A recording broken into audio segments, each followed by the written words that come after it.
Veamos un pequeño resumen de lo que aconteció en el mundo desde entonces, extraído, como no, del libro La conjuración anticristiana, que emplearemos como base para explicar la situación actual y del que se extraerán todas las citas que escucharán en voz masculina. Del siglo I al siglo XIII, los pueblos se fueron convirtiendo a medida que atendían a esta predicación, y el número de los que hicieron de esta luz la norma de sus vidas fue cada vez más grande. Sin duda hubo fallas de naciones y fallas de almas, pero esta nueva concepción de la vida se convirtió en la ley de todos, ley a la que los que se extraviaban no perdían de vista y la que todos conocían. Todos sentían que era necesario volver nuevamente a ella cuando se descarriaban. Nuestro Señor Jesucristo con su Nuevo Testamento era el doctor escuchado, el guía seguido, el rey obedecido. Sus derechos eran reconocidos oficialmente por los príncipes y por los pueblos, que lo declaraban hasta en sus monedas. Sobre todos estaba grabada la cruz, la augusta señal que el ideal cristiano había introducido en el mundo, que era el principio de la nueva civilización, de la civilización cristiana, que debía regir el espíritu de sacrificio opuesto al ideal pagano, al espíritu de gozar que había inspirado a la civilización antigua y pagana. A medida que el espíritu cristiano penetraba en las almas y en los pueblos, almas y pueblos subían dentro de la luz y dentro del bien. Ellos se elevaban y veían su felicidad a la altura a que los llevaba. Los corazones se volvieron más puros, los espíritus más inteligentes. Los inteligentes y los puros introdujeron en la sociedad un orden más armonioso, que el eminente Bossuet nos describió magníficamente en su sermón sobre la dignidad de los pobres. El orden más perfecto trajo una paz más general y más profunda. La paz y el orden generaron la prosperidad, y todas estas cosas daban mayor espacio a las artes y a las ciencias, que son reflejos de la luz y de la belleza de los cielos. Hay que tener en cuenta que de la mansedumbre, la pacificación y de la misericordia procede la concordia, haciendo reinar la paz entre los ciudadanos y en la ciudad. El amor a la justicia, incluso cuando es amenazada por la persecución y el sufrimiento, eleva el alma, ennoblece el corazón y le procura los más nobles gozos, y al mismo tiempo eleva el nivel moral de la sociedad. Pero desgraciadamente, esta época llena de luz, virtud y santidad, en la que Cristo era reconocido como Rey de los corazones, países y reinos, tuvo su final. Es curioso darse cuenta que la época más brillante de la historia ha sido calificada posteriormente como años oscuros de la humanidad. Más adelante descubrirán la razón de este nombre. La conjuración anticristiana describe el fin de la Edad Media de esta manera.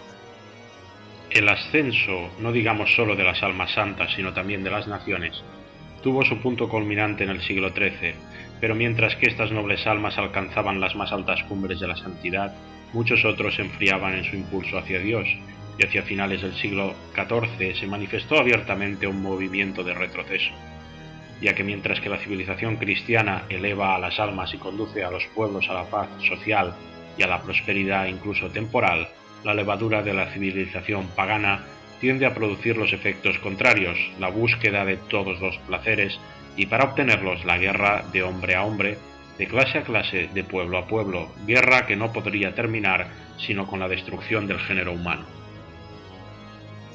Tenemos, por tanto, dos ideales bien definidos y diferenciados, el ideal cristiano y el ideal pagano, con las sociedades que engendran. San Agustín lo define muy claramente. El egoísmo llevado hasta el menosprecio de Dios constituye la sociedad terrenal, comúnmente llamada el mundo. El amor de Dios llevado hasta el menosprecio de sí mismo produce la santidad y puebla la ciudad celestial.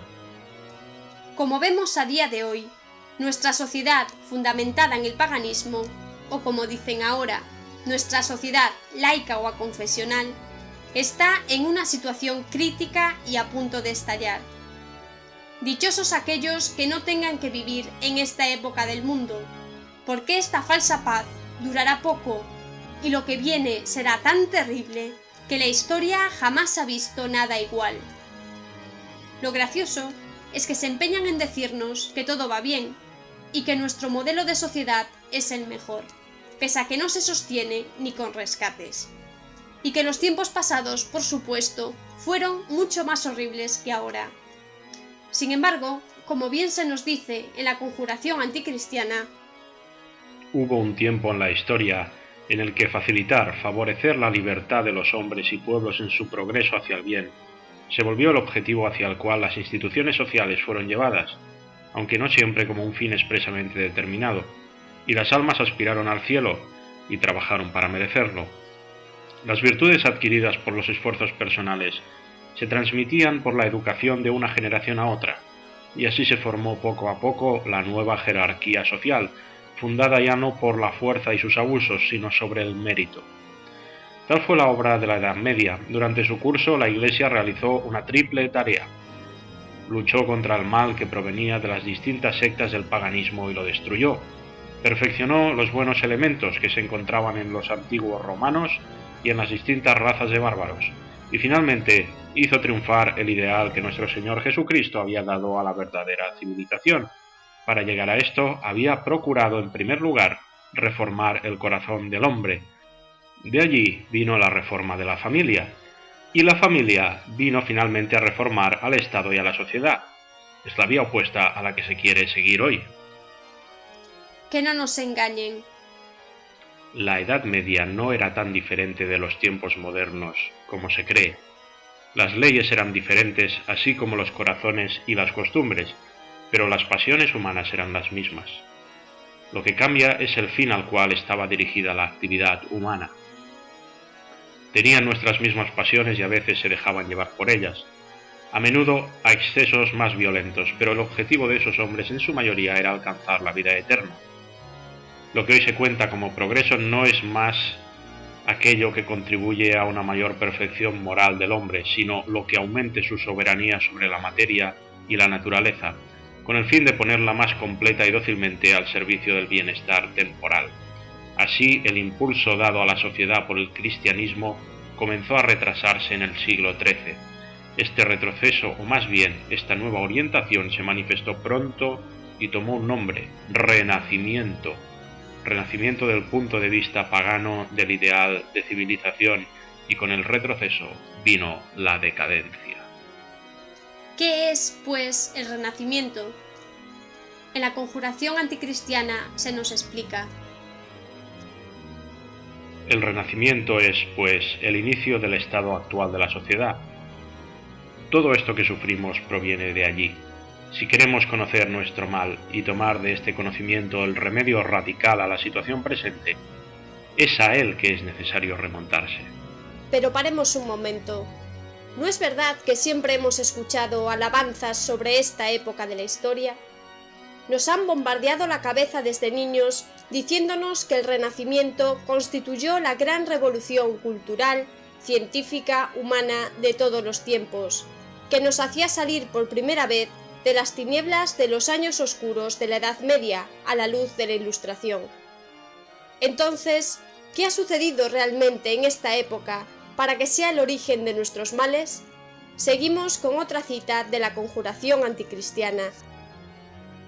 Bajo la influencia de una admiración excesiva, se podría decir enfermiza para las bellezas de los escritores clásicos, se enarbola abiertamente el estandarte del paganismo.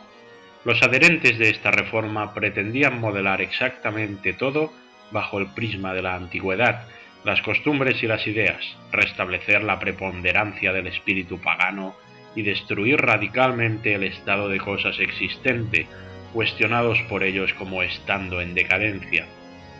Ellos querían que el hombre hiciese su felicidad sobre la tierra, que todas sus fuerzas, todas sus actividades estuviesen empleadas en obtener la felicidad temporal. Decían que el deber de la sociedad es organizarse de modo que permita a cada uno satisfacer todos sus deseos y todos sus sentidos. El cambio se operó en primer lugar en las almas. El concepto del hombre no caído ni regenerado, ascendiéndolo a una admirable altura por las únicas fuerzas de su razón y de su libre albedrío. El corazón ya no está para amar a Dios, ni el espíritu para conocerlo, ni el cuerpo para servirlo y así merecer la vida eterna. Como en tiempos del paganismo, hicieron del placer, del disfrute, el objeto de la vida. Buscaron los medios en la riqueza y para adquirirlos no se tuvo en cuenta los derechos de los otros. Entonces, como hoy en día, llamaron a eso progreso. Las nuevas invenciones, la imprenta, el telescopio, el descubrimiento del nuevo mundo, etc., sumándose al estudio de las obras de la antigüedad, causaron una embriaguez de orgullo que hizo decir: la razón humana se basta a sí misma para controlar sus asuntos en la vida social y política. No necesitamos una autoridad que apoye o rectifique la razón. La civilización renovada del paganismo actuó en primer lugar sobre las almas aisladamente, luego sobre el espíritu público, después sobre las costumbres y las instituciones. Sus devastaciones se manifestaron en primer lugar en el orden estético e intelectual. El arte, la literatura y la ciencia se retiraron poco a poco del servicio del alma para ponerse al servicio de la animalidad. Lo que esta revolución trajo consigo en el orden moral y en el orden religioso fue la reforma. Desde el orden religioso, el espíritu del Renacimiento alcanzó el orden político y social con la revolución, y he aquí que atacando el orden económico con el socialismo. Alberti preparó otra clase de atentado más característico de la civilización contemporánea. Jurista al mismo tiempo que literato, compuso un tratado de derecho. Él proclama que a Dios debe dejarse el cuidado de las cosas divinas y que las cosas humanas son de competencia del juez. Era, como observa Guiro, declarar el divorcio entre la sociedad civil y la sociedad religiosa. Era la fórmula de la gran herejía social de los tiempos actuales y arruinar en su base la civilización de los siglos cristianos. Pero, ¿en qué iba a sustentarse este nuevo movimiento social sacado de la nada para que tuviera éxito? Pues en el propio Lucifer y en el ideal pagano antiguo anterior a Cristo. Así nos lo explica la conjuración anticristiana. El ideal antiguo y naturalista, el ideal de Zenón, de Plutarco y de Epicuro, era multiplicar al infinito las energías de su ser desarrollando armoniosamente las fuerzas del espíritu y del cuerpo. Este pasó a ser el ideal de los fieles del Renacimiento. La glorificación del placer era el tema preferido de las disertaciones de los humanistas. Laurent Valla afirmaba en su tratado De Voluptate que el placer es el verdadero bien y que no hay otros fuera del placer. Esta convicción le llevó a él y también a otros a poetizar los peores vicios. Dios, sin embargo, no dejó a su Iglesia sin ayuda. Esto se puede afirmar con toda seguridad. Muchos santos, entre ellos San Bernardino de Siena, no dejaron de señalar y denunciar el peligro. Sin embargo, no se les escuchó y por eso el Renacimiento generó la Reforma. Y la Reforma, la Revolución, cuyo objetivo bien conocido es destruir la civilización cristiana y sustituirla en todo el universo por la llamada civilización moderna.